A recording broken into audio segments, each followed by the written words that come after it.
Hello, I'm Drawlords and today I'm doing Smaugust. This is where I draw a dragon a day for every day of August, so it totals to 31 dragons, and it's a very creative challenge where you have to think quickly about what you're going to draw, and then it encourages you to be much more loose with your drawing and not get hung up on all the details. So I really enjoyed this challenge when I did it last year, and I decided to record everything, all of my drawings.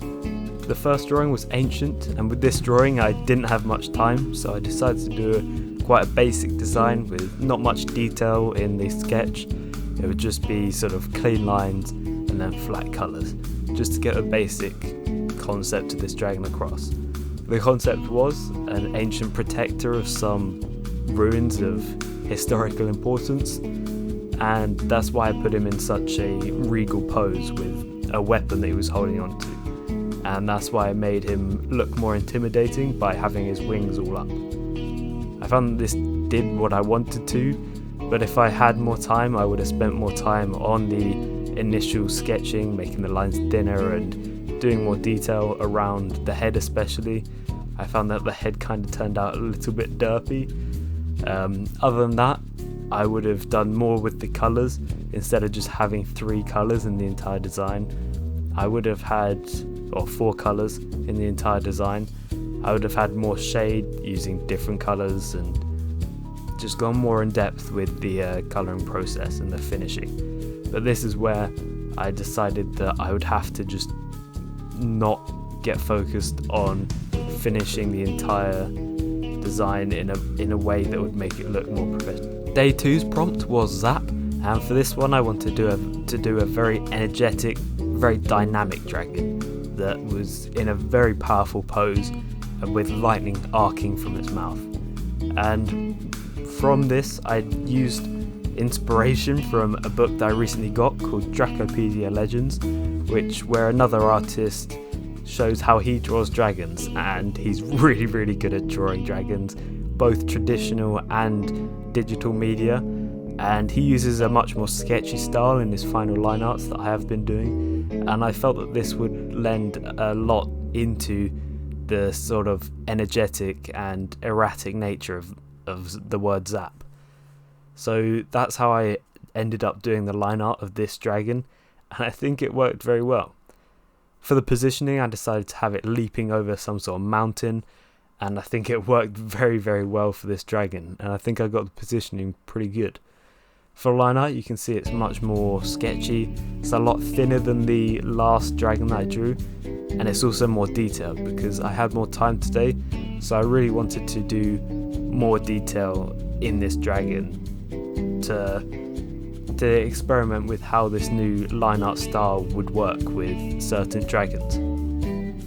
As you can see it's much more sketchy, and when I'm doing the line art I often like to add extra things or change things from the original blueprint I laid down in the initial sketch, and I felt that this sort of more sketchy line art method lended itself to making changes to the dragon because you didn't have to have purely smooth lines.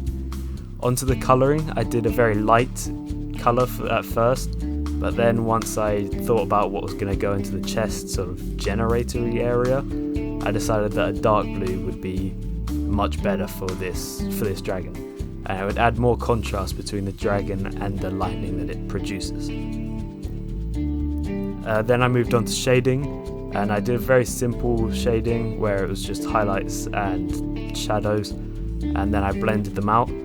I feel that the method of shading that I do in the rest of the dragons in this video would have worked much better for this dragon because it's much more erratic and this sort of shading is very smooth and glossy. So yeah, I think that if I did it again I would use a simpler technique where it's just the lines and you don't blend them out, and I feel that would have been more impactful for this dragon especially.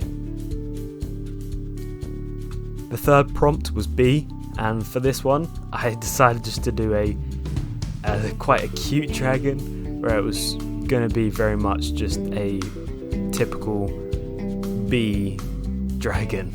I don't think that's possible, but basically I just wanted to take the black and yellow and the sting and the wings from a bee, and just put it onto a small dragon with big eyes and a fluffy collar and shoulder pads.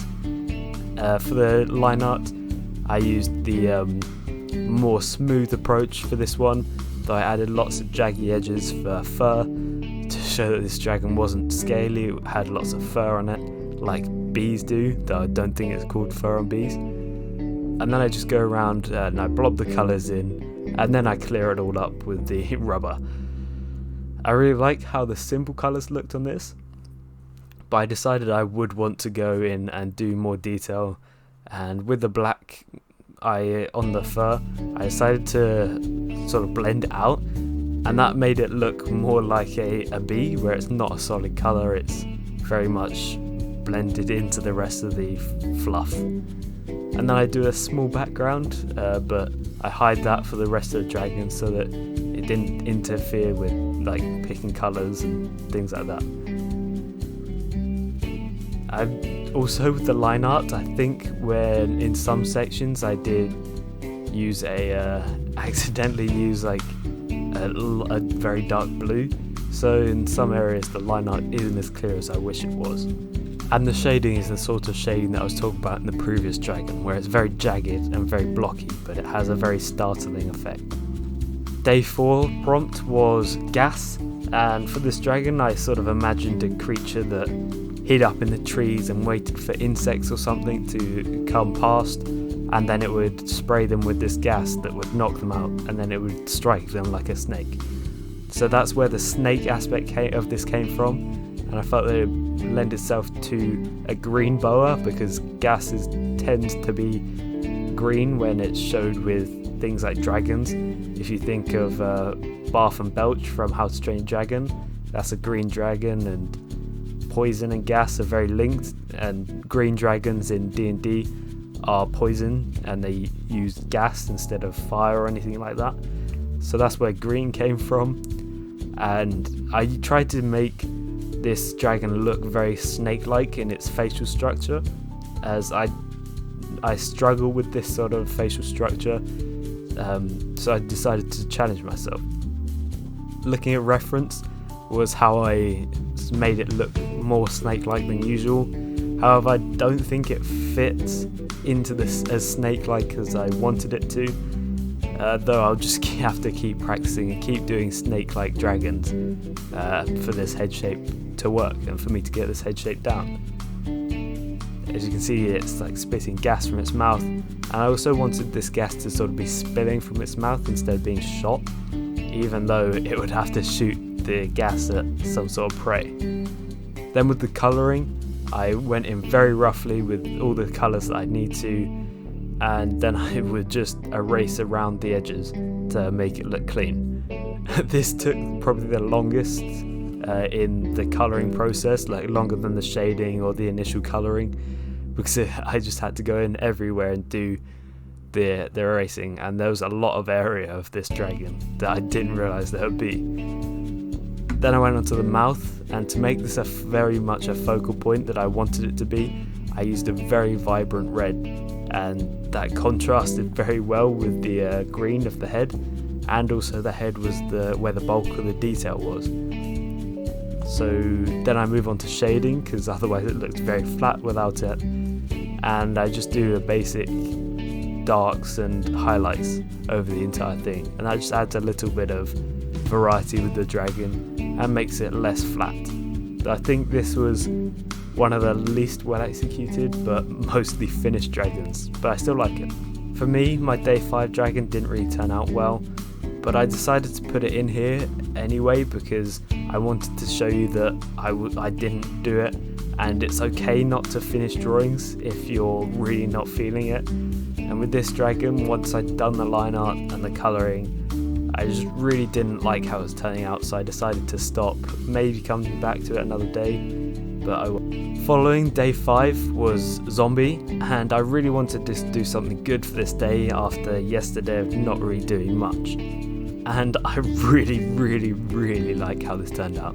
It started with just sort of a skeletal dragon with a skull head and just in the water to make it have more, it's sort of algae or seagrass or something draping down from its chin, and then have an exposed neck and vertebrae, and then have this sort of murky water surrounding it that would just fit into this sort of dead-ish dragon. And I really liked how it turned out, though the actual drawing changed quite a few times. You can see here I'm trying to change the skull shape to be more goat-like, because I feel like that is a very sort of creepy skull. And then I do change it, but I wasn't sure how to do it, so I just brought in a picture and sketched over it. And then I go over the rest of the design to make it fit more with this skull that I just drawn. Then I wanted to add some sort of detail. Again, I was looking at the Dracopedia Legends and how he does that, and very often he uses different sort of lines and spots to achieve a very textured look to the skin and the scales of his dragon. So I tried that out with this dragon, and I absolutely loved the result. And then I went around and cleaned up some of the rest of the areas and added more texture there, because I was very much trying to make this look like a dragon and not just a depiction of a dragon. And then I went in to do the environment. This was the first environment that I did for these dragons, and any others that you saw before were because I did those on this day after I'd done this one, because I was so happy with the result. And then the skin colour, I sort of had this desaturated green, and I thought this worked so well with the other greens and the browns. And the horns, I had a very sort of dark olivey green maybe, and then the skull had the skull and the bones, a very dark pale sort of peach, but it was very dark and desaturated. And I think these choices were a good choice to make, because they turned out to be all in tune with each other. Then I go round and I just touch up some things like the environment, and I paint up the grass, and the water I clean up all the edges around the water. And then I go around the rest of the dragon and clean up where I'd overgone the lines. And then we move on to what I think very much made this dragon, and that's the best example of the shading I'd done. Again, this was the first time that I did it, and then with other dragons, the shading in this style, I went back and did those after. And this was just, I got the select tool and I went round in a very jagged way around all the bones and the horns, and I decided to add multiple layers of dark instead of just one. Originally I went a little too dark, but then I lightened it up slightly, and I love how it turns out. It adds such a contrast and depth to the dragon that just wouldn't have been there if I hadn't have done this. And the second layer of the skin really made it pop. It made the highlights on the skin make it look sort of wet and almost rotten, as I wanted this dragon to be. And I felt that all the texture worked so well with this, as it was all sort of in the same direction. And then I did highlights on the skull and none of the other bones to make the skull a very focal point, as it would then be the lightest part of the dragon. And in an environment surrounded by the darker colours, it'll be a very cool focal point for this piece. And the finished result, I just murk up the water, and I absolutely love how this dragon turned out. There it is. The final day was robots, and I had a really cool idea for this dragon where it was going to be some sort of moving riot shield where things could shoot through it but nothing could get shot from the other side at people standing behind. But then I kind of got overwhelmed by what I could do and what detail that I could add. I just went so simple, and I decided that I wasn't doing this idea justice. So once I'd done the line art and it was really simple, and I did the colours, the base colours, I decided to leave it there and possibly come back to this concept and add more to the dragon. So this was another day where I kind of did less than I wanted to. Here are the dragons. Again, my favourite is number 6, but let me know what your favourite is down in the comments below, or in the Discord, which will be in the description. There's an Instagram where all of these photos will be uploaded, and I hope to see you in the next video. Keep drawing.